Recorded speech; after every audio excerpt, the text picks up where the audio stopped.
Hello, everyone. My guest today is, I'm proud to have known him for a long time, a guy that I've watched grow and achieve success and accomplish a lot of his dreams. One of the nicest and humblest people you'll ever meet. And if you think I'm bullshitting or making this up, just to give you some context, he's probably the only Knicks fan I'd ever let on this show. We see right away he's not perfect. But Ariel Helwani is an award-winning mixed martial arts reporter who works across ESPN platforms.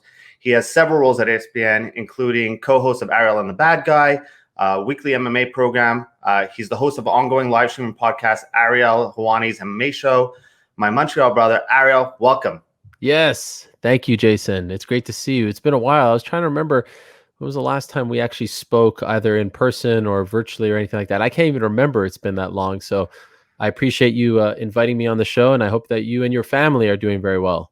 Likewise, same to you. And I'll be honest with you, this is a little nerve-wracking for me because I'm just a simple podcast host interviewing an award-winning reporter from ESPN who interviews people for a living. So kind of hard to think you're not going to judge me during all this. But at the end, I want your feedback, and I want to know if I could hang in the big leagues. Fair enough. I started the exact same way, doing interviews from my computer. In fact, doing it from the same desk that I'm sitting at now, because now, of course, we all work from home, reaching out to people via MySpace at the time. So you got to start somewhere. I love what you're doing. And it's great because now, of course, we're at home. Life has changed. So you have to be crafty. You have to think on your toes. And that's what you're doing. So I commend you.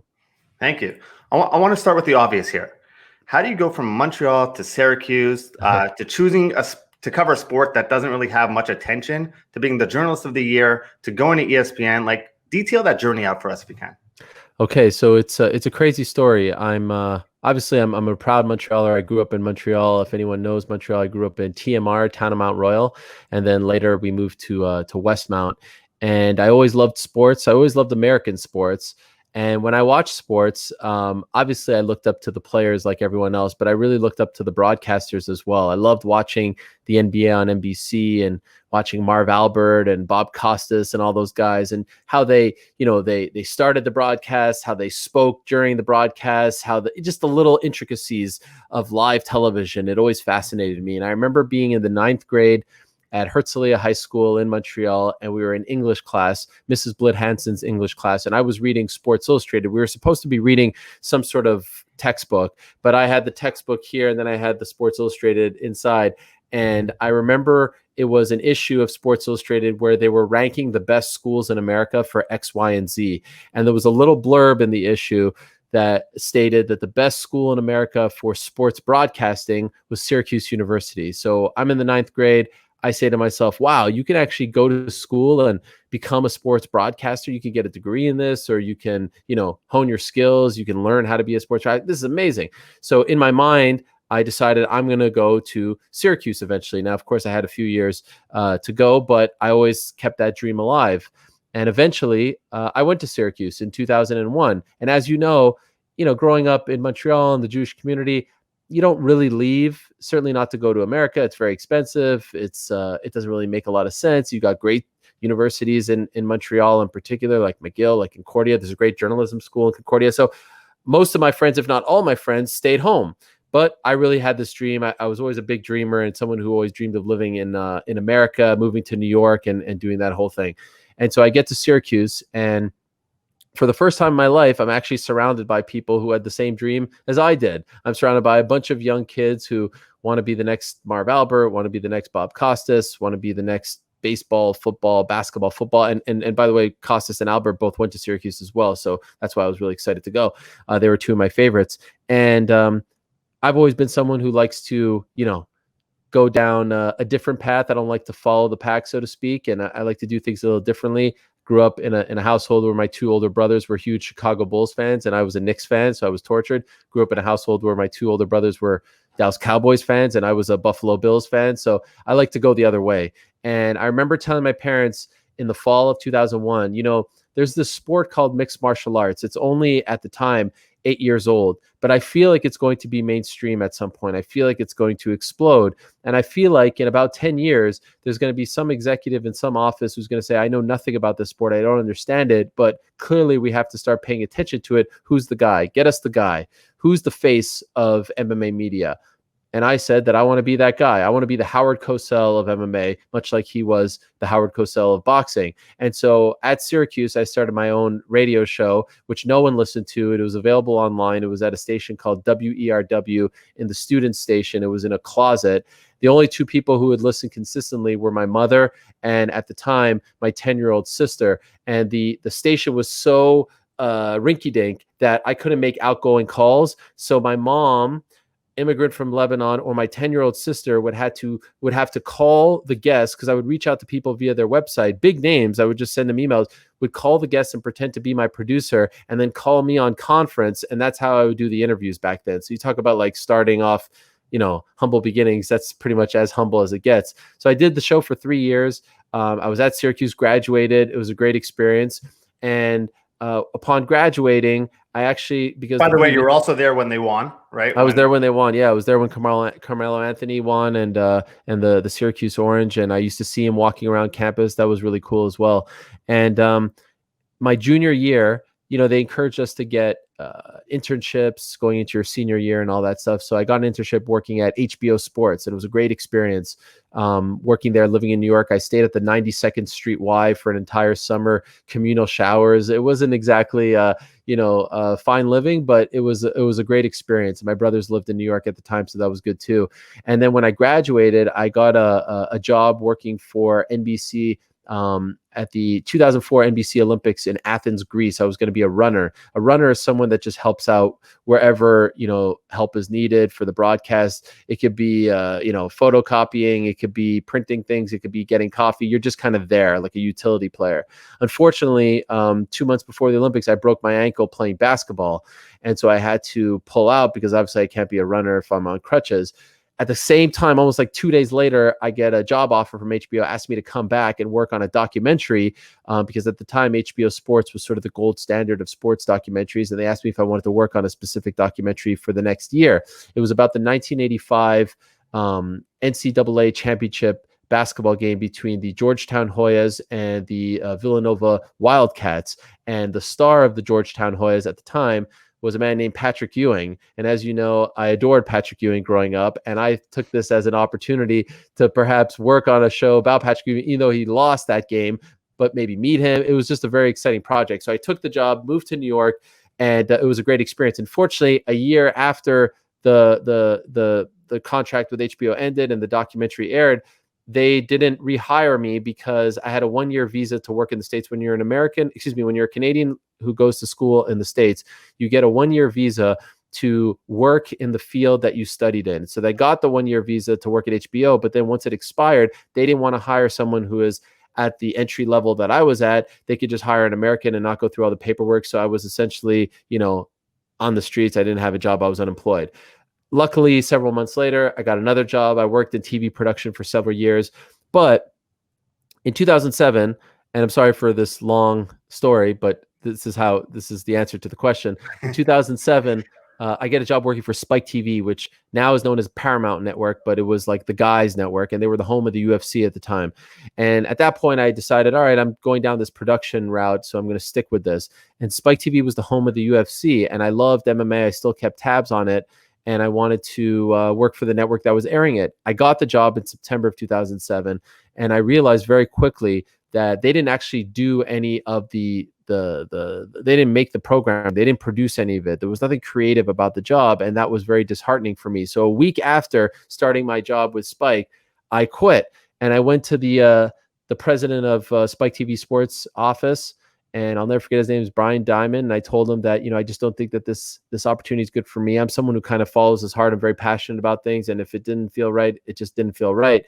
And he told me this was the biggest mistake of my life. I would regret this forever. How could you do this? It's unprofessional, all that stuff and more. But I was pretty certain this wasn't the right spot for me.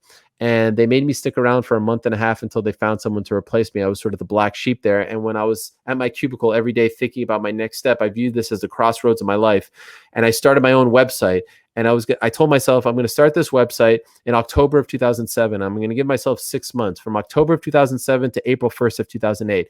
And my mission is to show people that I can be a great interviewer, and that I will focus on MMA, because I felt like there was a great void in terms of good journalists and broadcasters in MMA. And so every day at 8 a.m., I was going to post an interview with a fighter. How was I going to reach out to these fighters? I was going to reach out to them via their personal websites or MySpace, which was the main social media site at the time.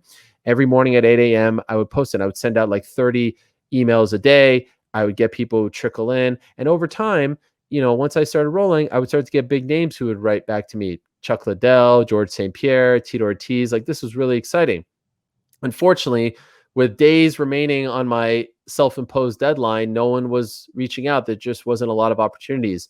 Thankfully, with 3 days left on March 28th, which just so happened to be my future wife's birthday, I got an offer from the Wasserman Media Group, which is a big firm in America that was starting their own MMA website. And they asked me if I wanted to head it up. And I told them, yes, I would like to, but these are my goals and this is my vision. They asked me, how much do you want to get paid? And I was like, all right, well, I made X amount at Spike. Why don't I just double it to see if I could prove that guy that he was wrong, that in fact I was making the right choice.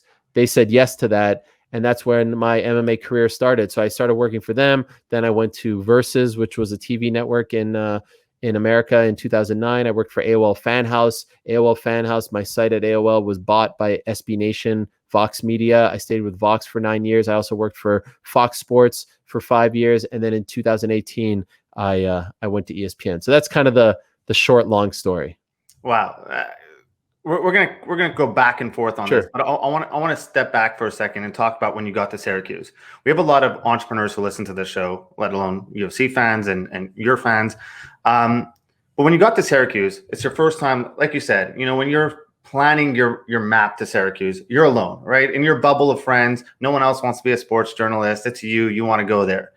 Then you get to Syracuse and you're surrounded by thousands of people within a classroom or within a program that want to do exactly what you want to do. You share the exact same dream. So it's seeing your competition. And I feel when people start a business, they get very passionate and then they look what's out there and they see their entire competition. So what went through your mind, and what advice do you have for people who then start seeing the saturation or the marketplace of their competition and then get scared? Yeah, I would say the most important thing and the key to success, at least in my opinion, is to be different, to be unique, to look at what everyone else is doing. And perhaps you can take elements here or there, but you have to stay true to yourself and you have to be different, because if you're not different and you're coming into a market where there's a lot of people doing similar things, it's going to be very hard to break through. So a lot of young journalists write me emails constantly and say, how do I make it? How do I get to where you are, etc.? And I tell them the most important thing is to be different. Look at what everyone is doing right now in 2020 and try to do the complete opposite, or at least try to do something that isn't happening right now or you feel like can be done infinitely better than what is currently going on right now. And so I think it's very important to be different. I think it's very important to be unique. And when you're being different and unique, you also have to stay true to yourself, because you can't fake it. Like after a while, your true colors will be exposed. And if you can present to people a different kind of product or a different kind of persona or anything like that, I think people will come to you. But also important to remember, it takes time. I graduated in 2004. I made it to ESPN in 2018, 14 years. I think a lot of people get very anxious, like, oh, I got this great idea and it's gonna catch fire in a year, 6 months. No, that will never happen unless you get supremely lucky. It's going to take time. It might even take a decade. It might take 2 decades. But if you're passionate, if you believe in yourself, then you can succeed. I love it. And if you look at it from a business standpoint, I mean, most businesses fail, right? If they say 90% of businesses fail, why are you copying what the 90% are doing, right? You got to be different. And if so, in your class, if how many people got to the level you're at, probably like 1%. So why would you follow exactly the same path what everyone else is going to be doing? Right. So I think you have to be different. You left your job after 1 week, you just said. How much of that at your age at that time was complete self-awareness of knowing yourself versus an emotional decision? Probably a bit of both. I mean, I was lucky at the time that I didn't have any kids. I wasn't married. I didn't have that many responsibilities. I was able to pay the rent. And, that's why I gave myself 6 months. Like I wasn't going to just do that. I felt like I needed a deadline. I felt like I needed that pressure to try to prove people wrong and to try to break through. And so that's why it was very important for me. April 1st, 2008, this is going to end. If this doesn't work out, I'm not just going to wander in the wind. I'm going to go back to TV production. And so that gave me a little bit of an edge. It gave me some, some motivation to get going right off the bat. And I really just looked at the landscape, and as someone who studied, sports journalism and looked at other sports, the way they were covered, and then I compared it to MMA, I was like, there's no one really doing this the way I think it should be done. Little things, showing up to events wearing a suit, having a microphone and a mic flag, just trying to make it a little more like the other mainstream sports, things that are taken for granted now, even in MMA. But back then, no one was doing it. No one was showing up to events. A lot of the guys would like have camcorders and interview the fighters like this, like they would hold the camcorder and then ask questions. I was like, no, that's not professional. Hire a cameraman, show up to the event, have a camera, have a mic flag, have a microphone, dress up. And so what I did early on was, once I started getting rolling with this website, MMA Rated, I used to go to, like, okay, let's say there was an event happening in South Florida. I would go on Craigslist and I would, tell people I need a cameraman, and I would pay you X amount. Sometimes I got lemons. Sometimes I got horrible cameramen who didn't know what the heck they were doing, but that's how I had to do it. I had to try to, make contacts in all these different places in order to have someone, because I felt like it was really important that they held the camera. And by the way, the website that I started from my cubicle in Spike TV, and that I gave myself 6 months to get noticed, I couldn't think of a good name. And one day I was just on one of those websites where, you type in a name and you see if the URL is available. And I somehow thought of Jarry Park, which you may know of, in Montreal, the former home of the Montreal Expos. Now it's like a municipal park, I believe. They have tennis events there. JarryPark.com, for some reason, was available. I couldn't believe that the city of Montreal didn't own it. And so I bought JarryPark.com and I rechristened it the Coliseum of Combat Sports. And I wrote this whole thing about how I was once a baseball fan and the Expos broke my heart. And so now I was going to revive Jarry Park into this Coliseum of Combat Sports. And so that was my sort of ode to where I came from in Montreal. Was dressing up when everyone else was, probably when you started wearing Affliction t-shirts or Tap Out t-shirts? And I know this because when I was in the clothing business, you and I spoke about all that. So I know exactly the time frame. Was dressing up you being different, or you trying to be professional? Both. I do think that when you go, so it's funny you mentioned like Affliction and Tap Out.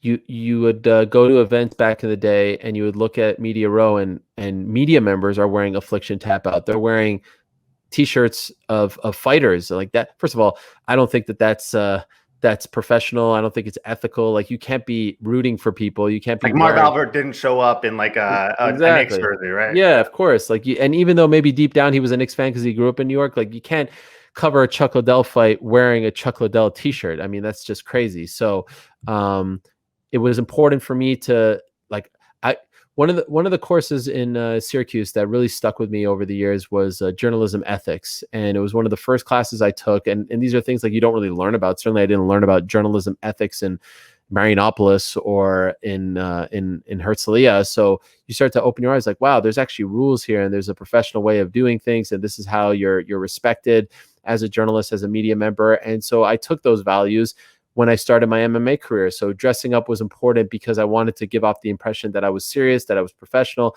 that I was unbiased, that I was going to do things the right way. But also it was to be different because I looked at everyone else and I was like, well, these guys are wearing t-shirts. I think if I show up wearing a suit on fight night, it will show to people that I'm taking this seriously, that I'm wanting to cover MMA in the most professional manner possible. So that's why I say it's a bit of both. Got it. Listening to your story, it just sounds like you didn't have the easiest path to getting to where you're at. You had a lot of different setbacks. There are a lot of the rugs pulled out under your carpet sometimes. You know, you tasted the champagne, thought you were going to be happy there, and then things get pulled away a little bit. How'd your mindset not change? Like, the people listening here right now battle one failure, and sometimes business owners just quit after one thing. How'd you stay positive and stay after it? So it's funny you talk about the rug being pulled, and I'm not trying to make myself into some sort of like victim here or have anyone cry for me, but what the story I just told you pales in comparison to what I experienced later on and throughout the career once it got rolling. There have been many setbacks. That first website that I got the opportunity with, after 6 months, they sold their parent company to another internet company, and they had all these websites. They had like all these sort of X Games type websites, like surfing and skateboarding and snowboarding. They kept all those except for ours, which was doing great because they didn't want to be in the MMA business. So after 6 months and building up this new website, I was out of a job.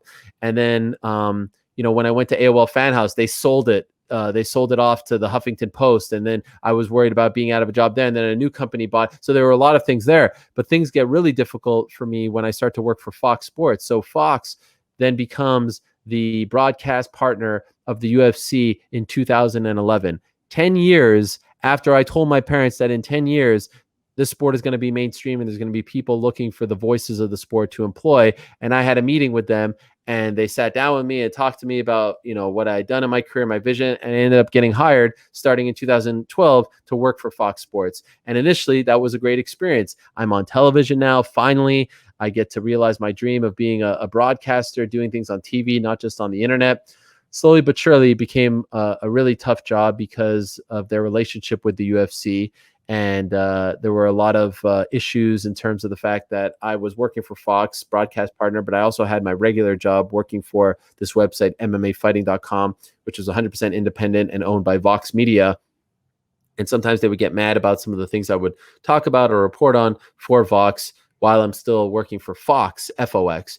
And to make a very long story short, in 2016, the UFC asked Fox to fire me not because I did anything wrong, not because I reported anything inaccurate, not because I was a bad employee. They just didn't like what I was talking about on my other site at the MMA fighting job. And that was heartbreaking because there's only one TV partner for the UFC. And if you want to be on TV, you have to work for them at the time. And so I was very unceremoniously relieved of my duties, a 2.5-minute phone call, heartbreaking. And again, that's a tough time. And there were other things that happened. I was banned and all this stuff. I mean, all kinds of drama. But the main thing, to answer your question, I feel very strongly about this. Don't feel sorry for yourself. Don't lick your wounds. Don't feel bad. Don't feel like anyone owes you anything. Don't feel like anyone is going to feel sorry for you. You get knocked down, you can feel bad for a day. Dust yourself off and prove them wrong. Prove everyone that they made a mistake. Prove everyone that you're the man, that you could go out there and be successful, and they're going to rue the day that they ever wronged you. And that has always been my mindset, because there's been a lot of stumbling blocks. There's been a lot of issues over the years, but I just refuse to feel bad for myself. In fact, what happens is I get so fired up and emotional that I just I rev it up even more to try to prove everyone wrong. Later on, I'm working for Showtime, part of their coverage of Mayweather McGregor. I get told 2 hours before that I'm off the broadcast because the UFC didn't want me to be a part of it. I'm in LA wearing my suit. I just flew overnight on a red eye, and I'm being told, not because you're bad at your job, but it's because they have a personal grudge against you. What did I do? I said to myself, I'm going to cover this fight, this mega fight, better than any other outlet on the planet. And I would go toe to toe with anyone today and back up that fact that we covered that event better than anyone on the planet, because I wanted to prove everyone that they made a mistake for wronging me. So that's always been my mindset. And that's what I would tell other people to do. Don't feel bad for yourself. Don't lick your wounds. Go out there and prove them wrong. So that when does that chip on your shoulder become dangerous and you start making emotional decisions versus, like the right move? Like, I get it fuels you, but sometimes, if it's not harnessed properly, that chip on your shoulder could do a lot of damage for you. Yeah, I mean, I'm not going to say that I've been perfect and that I haven't made mistakes along the way, but for the most part, I feel like the chip on my shoulder has benefited me, has been a good thing for me, because again, like I said, it gives me an edge, it gives me some motivation. I want to prove people wrong, and I still feel like, someone was telling me recently, like, man, during this lockdown, quarantine, whatever you want to call it, you've been like pumping out a lot of stuff. And I'm like, yeah, I'm pissed off. And like, what are you pissed off about? I'm like, I feel like people are doubting me. I feel like people don't think that I can do it right now. I don't have a fancy studio. I'm working for ESPN. Where's my studio? I'm sitting in my spare bedroom here. I started this way. I started at the same table. I started reaching out to fighters and doing things, audio interviews before podcasts were a thing, via MySpace. This is what I'm used to. I'm not used to the fancy studio. I'm not used to like the big corporate job. I'm used to doing things on my own and, the kind of rugged way. So I luckily, so far the chip on my shoulder and that attitude hasn't affected me negatively all that much. I would say that it has benefited me a lot more than it has, hurt me. So you got to ESPN, right? That was the dream. That was the big leagues for you. You made it there. Has the feeling wore off a little bit that you're at ESPN? So I will admit that when I got to ESPN, like obviously, like you said, growing up in Montreal, where else? Like, if you have this dream, where else are you going to dream of, right? Like, you're going to dream of ESPN. I didn't dream of TSN. I didn't dream of RDS. I didn't dream of any of that. Like, I wanted to work for the worldwide leader in sports. I wanted to work for ESPN. And that was 100% the dream. And you get there and you're like, holy smokes, like, you're here, you're playing for the Yankees now, right? Like, this is a big deal. And I will admit, early on, it wasn't exactly what I thought it was going to be. And it was a lot different, because when I was working for Vox Media, kind of run like a startup. And of course, ESPN owned by Disney, it's a lot different. And so maybe I wanted everything to just kind of be the same, or I wanted everyone to have the same mentality that I had back at Vox. It was kind of run like a mom and pop shop. And that wasn't the case, obviously, because ESPN is a behemoth. And so maybe I was a little impatient early on or something like that. And I would get, emotional. I'm an emotional guy. I get emotional. But now 2 years in, I mean, it's been incredible. One of the reasons why I wanted to go to ESPN was, I wanted to prove to people also that I wasn't just an MMA guy. Like, if I wanted to just be an MMA guy, I would stay at my previous job because they treated me really well and they paid me pretty well, and it was a good life. But I really wanted to prove to people that I was much more than just an MMA guy, and in particular that I could be a basketball guy as well, because that was always my first love. Back when I was younger, there was no such thing as MMA and the UFC. I loved basketball first, more so than hockey or anything like that. And so, of course, ESPN, ABC, the home of the NBA, and my goal was to try to somehow break through into that. 3 months into my time at ESPN in September of 2018, I found out who the head of the NBA and ESPN department was. I sent him an email and I said, I'd just love to meet with you for a few minutes and introduce myself. He was kind enough to reply, and we set up a meeting. And I got a good feeling from him very early on in the meeting, almost immediately. Just kind of like a straight shooter, real kind of guy, which isn't always the case with executives. And I said, look, I don't want to waste a lot of your time. I just want to let you know that I'm a massive NBA fan. I love the NBA. I would love to be a part of your team in any way, shape, or form, any capacity. If you ever need someone, if you're ever, stuck and you need someone at the last minute, please consider me. He said, I got to be honest, no one's ever really come in and said this. And I don't know a lot about you. I appreciate it. I'll look into it. And, also, we don't really have anything right now, but hey, you never know what's going to happen. I said, that's all I can ask for. Thank you. So that was September. Maybe 7 or so months later, they reach out to me and say, hey, would you like to work on the Summer League broadcasts last summer, 2019 in Las Vegas? I was like, whoa, I get to work on the Summer League broadcast. It's amazing. As a sideline reporter, this is incredible. This is the dream. And I also was going to be in Las Vegas during that time because the UFC was having an event there. And so they gave me 3 games to do. Working as a sideline reporter. Vince Carter was the analyst. I'm like in meetings with Vince Carter. This is surreal. This is unbelievable. And afterwards, I thought it went pretty well. I thought I did a pretty good job. Didn't really hear much afterwards. And then in October, I get an email from someone who works on the NBA at ESPN. And they wrote, hey, Ariel, hope you're doing well. Here are your first 2 games for the 2019-2020 season. I was like, wow, I didn't even know that you guys were going to bring me back. I didn't know that you were going to give me a shot on the regular season broadcast. The first game is Dallas at New Orleans, which would have been Zion Williamson's home opener. Unfortunately, he got injured.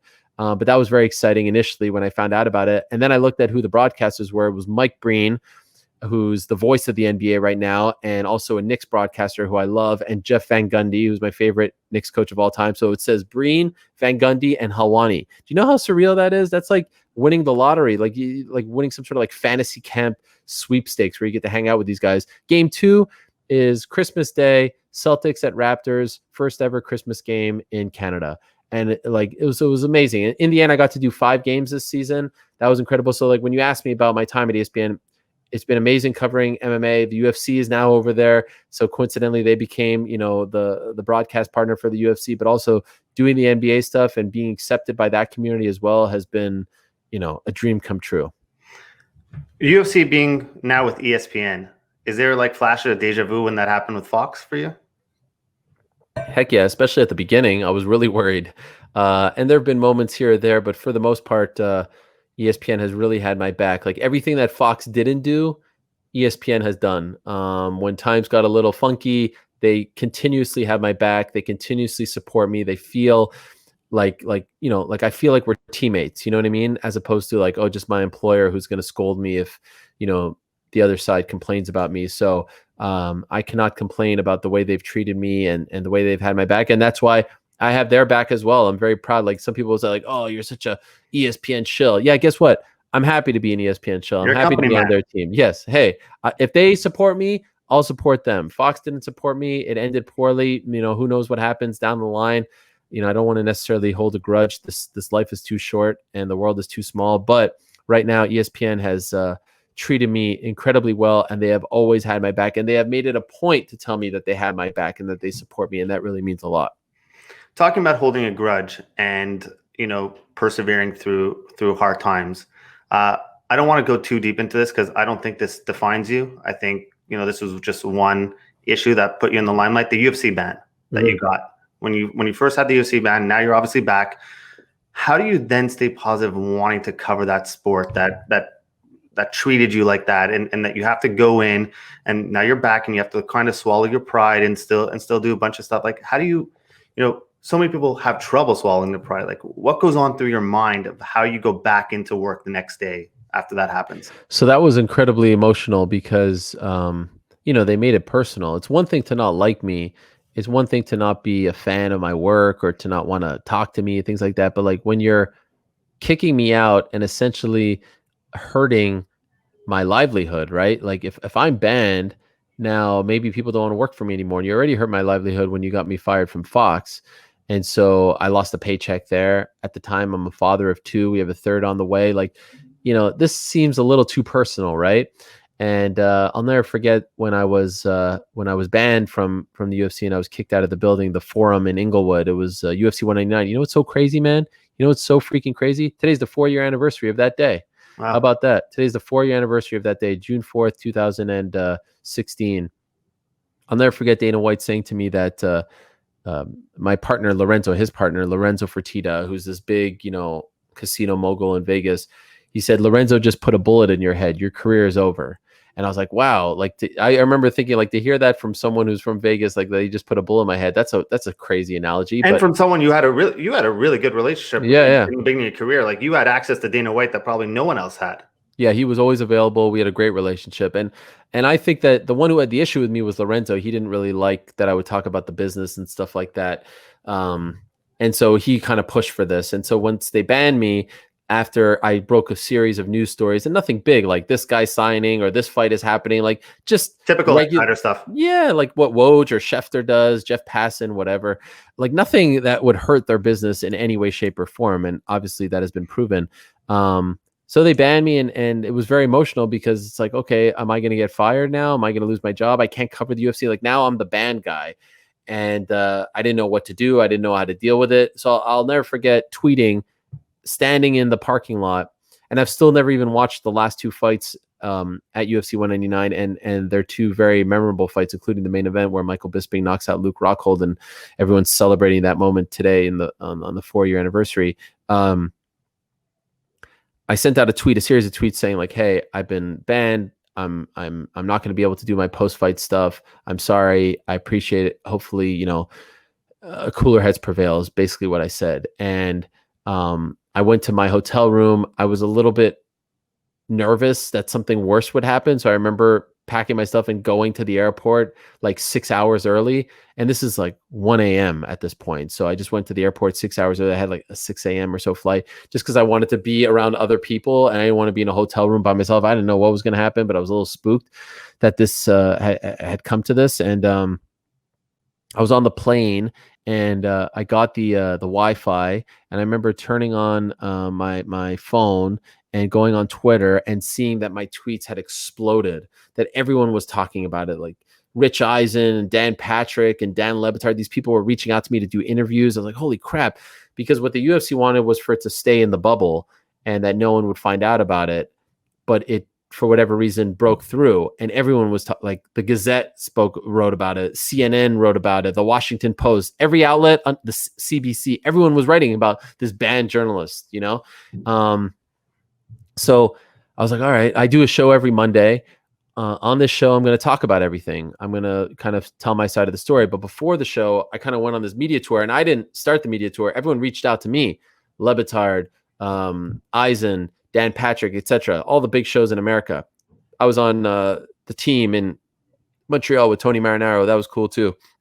And I said, all right, I'll do these interviews. I'll tell my story, and then I'll go on the air and tell my story further there. So I did the interviews, and that helped get the word out. But then I go on my podcast, which usually is filled with a ton of guests, and I just did like a 2 to 2.5 hour show where I just told the whole story of my relationship with the UFC and my time with Fox and the ups and downs, the mistakes and all that stuff. I just told everything. And I got emotional on the air, and I cried on the air, and people still make fun of me to this day, and I don't take anything back. I don't regret anything. And while this was happening, there was like this movement that started, hashtag free Helwani, people posting, screen grabs of them canceling their subscription to UFC Fight Pass, which is like their Netflix.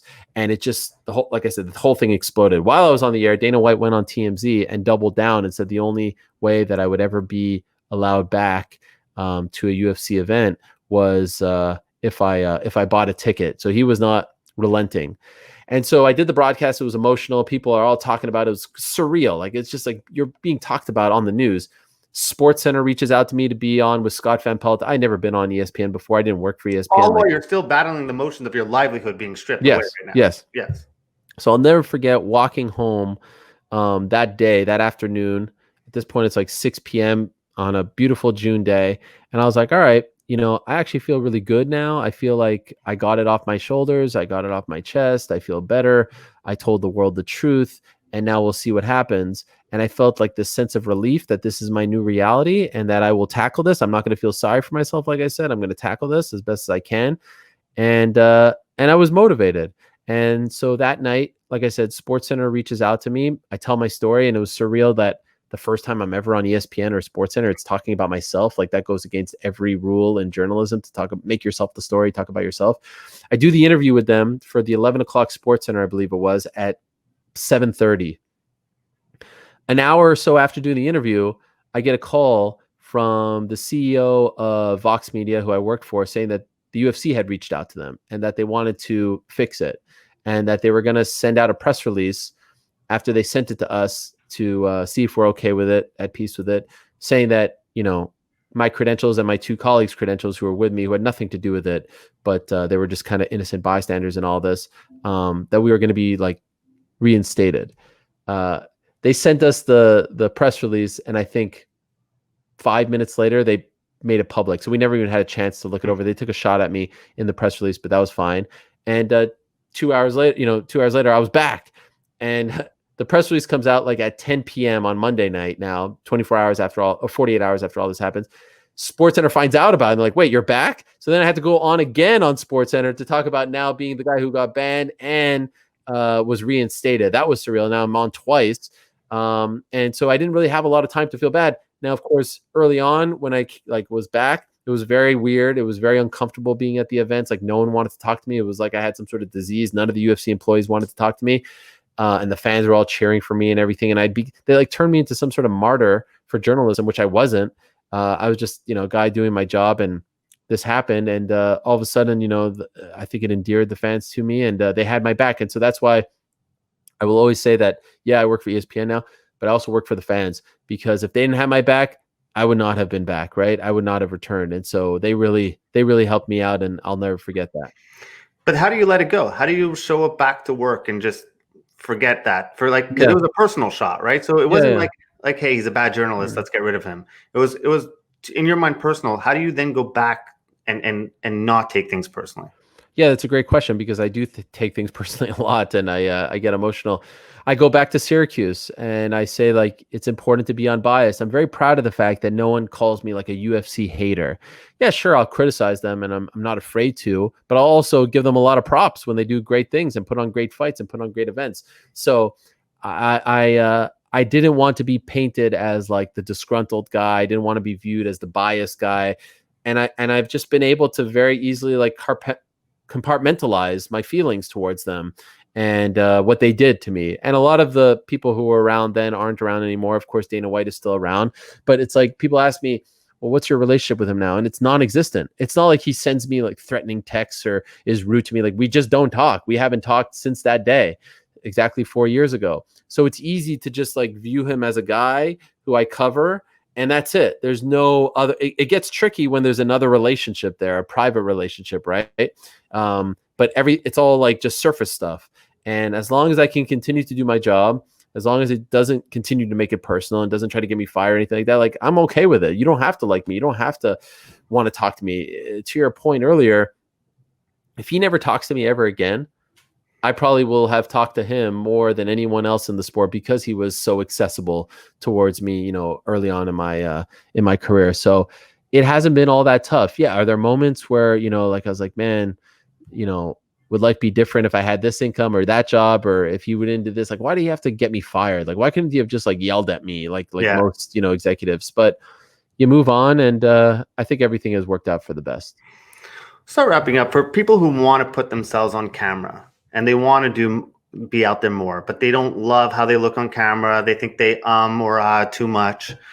What advice do you have? Is this something you worked on? Did you start off that way too, and you've consciously worked on it? Like, what advice do you have?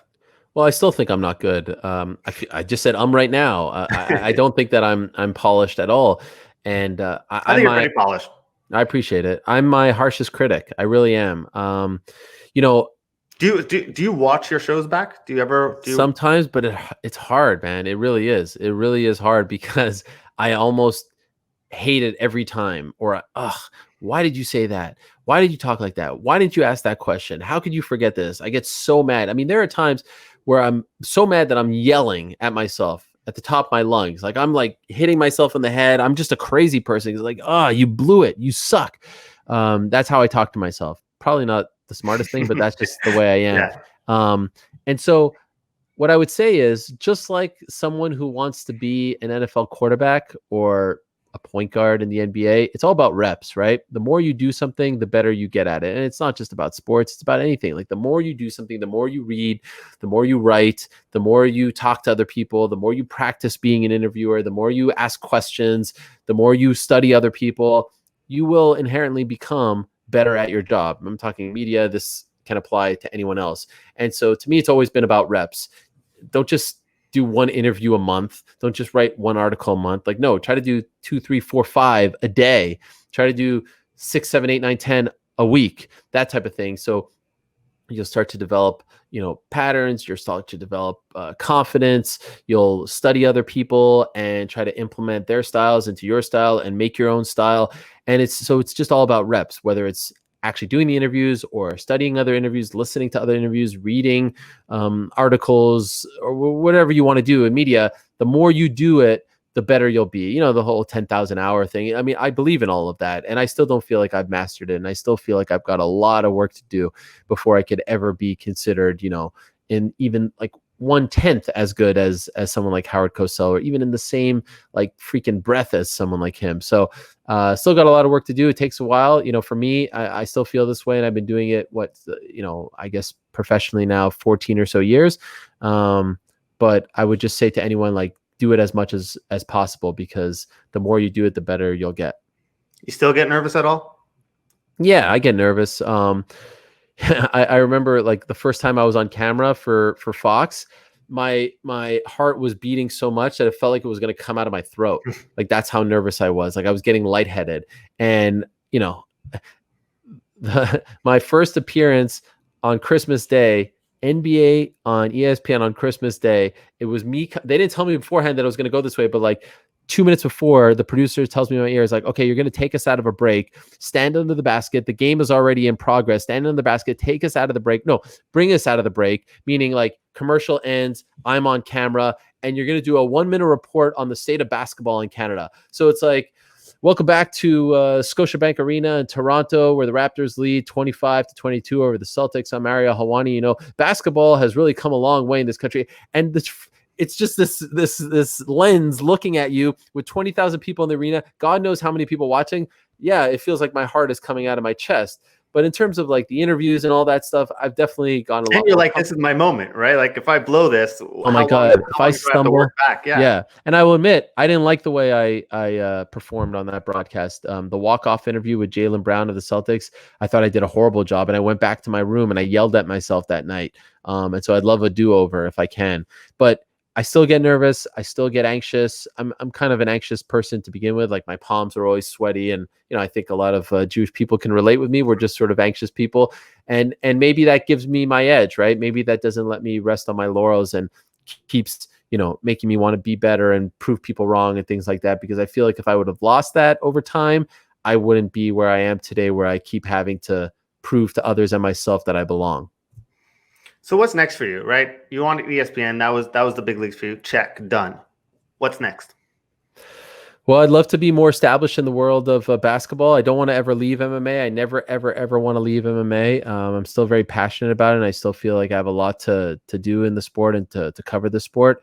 But man, tasting that NBA apple was great. And I know I'm the lowest on the totem pole. Like there are amazing broadcasters who work on the NBA on ESPN, and the best part about them has been how welcoming they have been towards me, texting me saying, "Hey, if you need anything, if you need to meet this person, if you need any tips, advice," like that's just incredible. They could have been like, "Who's this MMA guy? Like, what are you doing here?" You know what I mean? And they've been anything but that. So if I can continue that path and get a game or two here and continue to do my thing with the NBA, I feel very passionate about the NBA, not as much as other sports. Can certainly talk about other sports and follow them extensively, but like the NBA is something in my heart that I really love, much like MMA.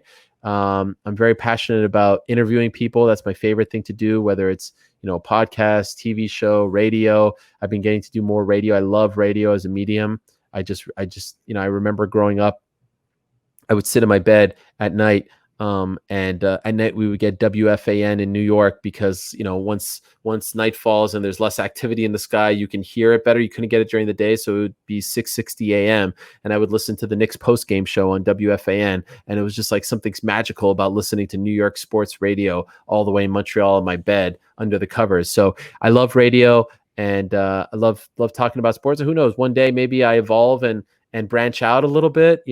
I still have a lot of big dreams, and I still want to prove to people that, I can be the Howard Cosell of whatever. I could be the man. And, I feel like being at ESPN is allowing me to slowly but surely start to do that. Love it. I can't wait to see you cover your first Knicks game and see if you could really remain. Well, these days it's easy. These days it's super easy. I mean, it's not hard at all. Back then, 90s with Patrick and Charles Oakley and those guys, different, but these days super easy. Where is it? Reggie. You still feel strongly about those guys? Yeah, I do. They have a great team. I'm a loyal person, right? Mm-hmm. So most of my teams have been misery, right? So like rooting for Cowboys, Pacers. Wait, you got 2 Super Bowls?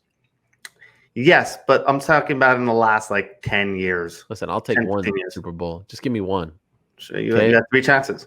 Yeah, 4 actually. 4. Yeah, there you go. 4 chances. Sorry, my bad. Yeah. All right. Moment of truth. Can I hang in the big leagues? Oh, absolutely. Great questions, man. Honestly, you asked a couple there. I was like, oh, that was good. That was a good follow up. About how do you not make it personal, right? Very good. I like your demeanor. What's a very important thing about being an interviewer? I always view interviewing like being in a fight. And when you're in a fight, especially in a boxing match, right, you have to be quick. Jab and get out of the way. Double jab, get out of the way. Move your head, duck, bob, weave. And that to me is like throw it out there and get out of the way. I also kind of always viewed it as like being a point guard. It's something like Walt Frazier, I heard him say one time, you pass and you get out of the way, right? And so to me, long-winded questions where you're trying to prove that you know more than the other person, or you're just trying to prove that like you did your research, unnecessary. Perfect question, 5 to 10 words. Why? How come? How did you feel? Things like that. Boom. And then you get out of the way.